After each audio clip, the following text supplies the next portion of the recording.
नमस्कार दोस्तों, स्वागत है आप सभी का हमारी YouTube चैनल हिस्ट्री सर्वर में। दोस्तों, आप सभी के सामने जो नया एपिसोड हम आज प्रस्तुत करने जा रहे हैं वह एपिसोड बहुत ही रसप्रद जानकारी उपलब्ध कराने वाला एपिसोड है।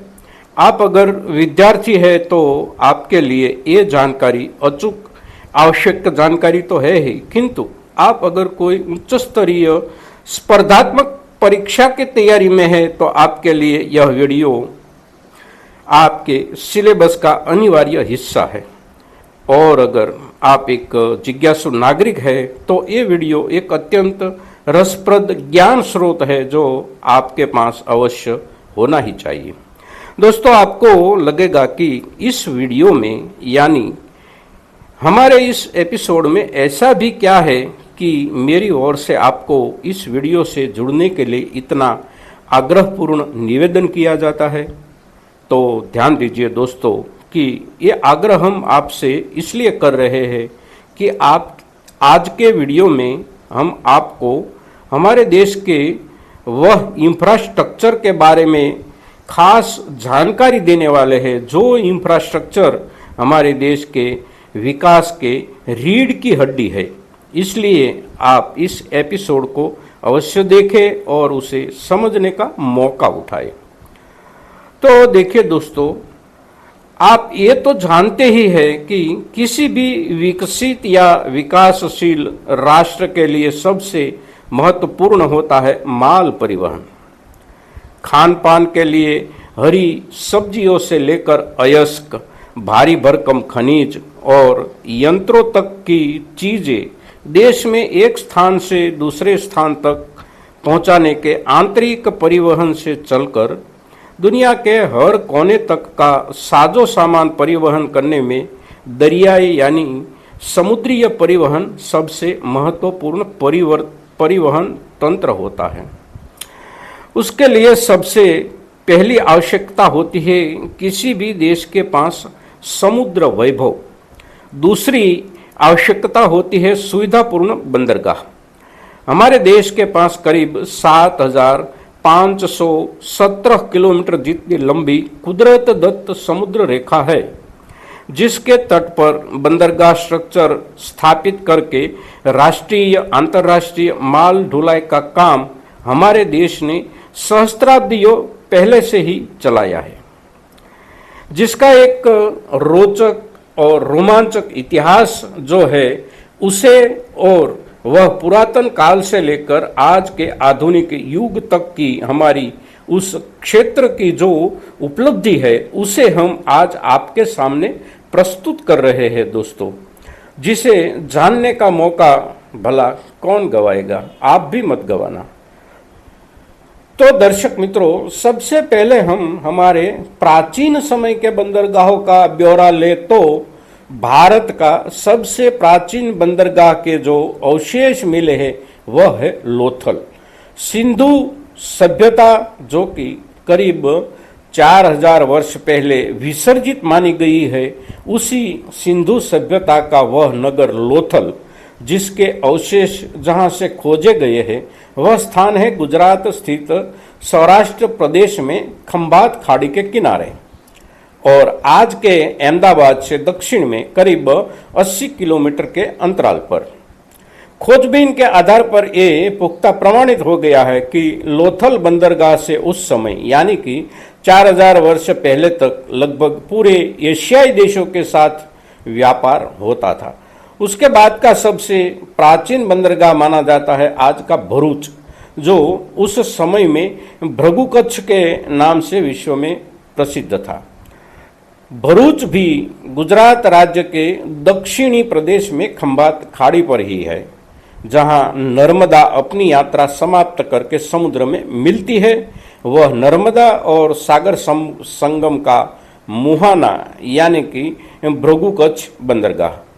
फिर उसके बाद ईसा पूर्व की 5वीं शताब्दी से लेकर ईसा की 5वीं शताब्दी यानी कि पूरे 1000 वर्ष के समय खंड के दौरान निर्मित होकर प्रसिद्ध होने वाले कई कितने छोटे मोटे बंदरगाहों का ऐतिहासिक विवरण हमारे देश के इतिहास और परदेशी प्रवासियों के द्वारा लिखे गए वृत्तांतों में निर्दिष्ट किए गए मिलते हैं।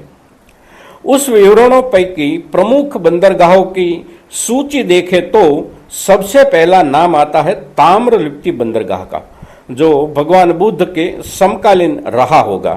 ताम्रलिप्ति बंदरगाह आज के बंगाल राज्य में समुद्र तटीय शहर था।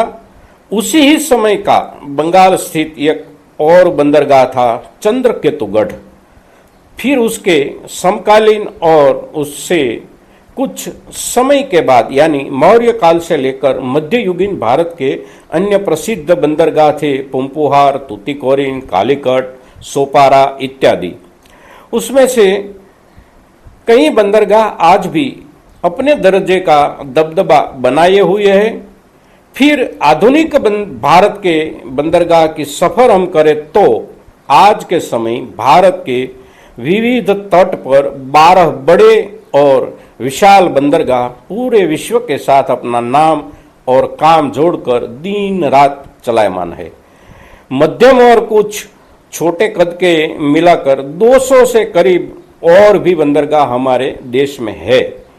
देश के मुख्य 12 बंदरगाहों को सूचीबद्ध करें तो मुंबई बंदरगाह महाराष्ट्र, कोलकाता बंदरगाह बंगाल, पारादीप बंदरगाह ओडिशा, विशाखापट्टनम बंदरगाह आंध्र प्रदेश, कामराजार बंदरगाह तमिलनाडु, चेन्नई बंदरगाह तमिलनाडु, तूतीकोरिन बंदरगाह तमिलनाडु, कोचीन बंदरगाह केरल, मैंगलोर पोर्ट कर्नाटक, जवाहरलाल नेहरू बंदरगाह महाराष्ट्र, दीनदयाल पोर्ट कंडला गुजरात और मोरमुगाओ यानी कि मार्मागोवा बंदरगाह गोवा। इस सूची में से जो 12 बंदरगाहों का ब्यौरा आपने सुना वह सभी बंदरगाह कार्यरत है, किंतु उसके पश्चात भी समुद्री यातायात को लेकर हमारा देश एक समस्या का सामना कर रहा है और वह समस्या है आधुनिक विश्व ने निर्मित किए हुए विकराल कंटेनर पोतों के ठहराव के लिए अनुकूल जल गहराई की समस्या। हमारे सभी बड़े बंदरगाह को अपने अपने स्थान पर उतनी प्राकृतिक समुद्रीय जल गहराई उपलब्ध नहीं है जितनी तल गहराई उस विशाल कंटेनर पोतों को बंदरगाह की जेटी तक पहुंचने के लिए जरूरी हो। अब इस समस्या से निपटने के लिए महाराष्ट्र में वधावन के पास नया बंदरगाह स्थापित किया जा रहा है, जिसे एक गहरी चैनल बनाकर समुद्रीय गहराई से जोड़ा जाएगा। बंदरगाह के प्लेटफॉर्म और गहन समुद्र के बीच जो अप्रोच चैनल बनेगी उसकी गहराई 20 मीटर और न्यूनतम चौड़ाई 732 मीटर होगी, जिसका निर्माण कार्य प्रगति में है।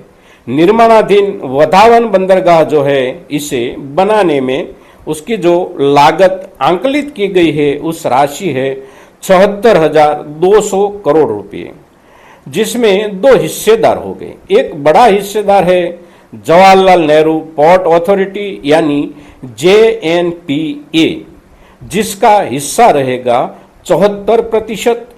दूसरा हिस्सेदार है महाराष्ट्र मैरीटाइम बोर्ड, उसका हिस्सा है 26%।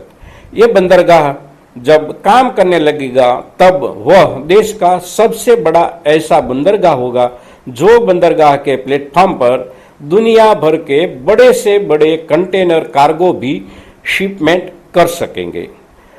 दोस्तों, बंदरगाहों के संचालन के बारे में जाने तो ये सभी जो बड़े बंदरगाह है वह सभी भारत सरकार के शिपिंग मंत्रालय के अंतर्गत आते हैं।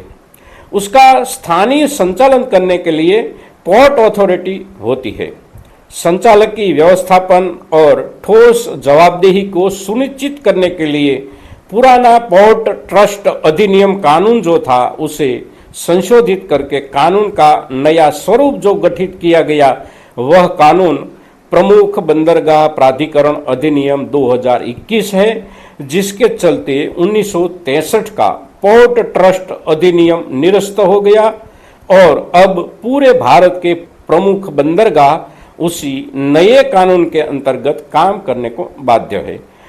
तो दोस्तों, ये था हमारे देश के बंदरगाह जगत का प्राचीन से लेकर अर्वाचीन इतिहास और वर्तमान, साथ साथ वधावन जैसे भावी बंदरगाह के निर्माण तंत्र का एक संक्षिप्त विवरण।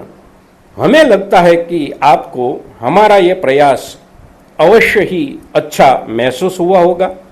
आज के इस एपिसोड में आपसे इतना कुछ बांटकर हमें खुशी हो रही है और इस खुशी से ही हम आपको हार्दिक धन्यवाद देने के साथ साथ आने वाले दिन कोई ऐसी ही रोचक और ज्ञानवर्धक जानकारी के साथ आपसे प्रस्तुत होने का वादा करते हैं।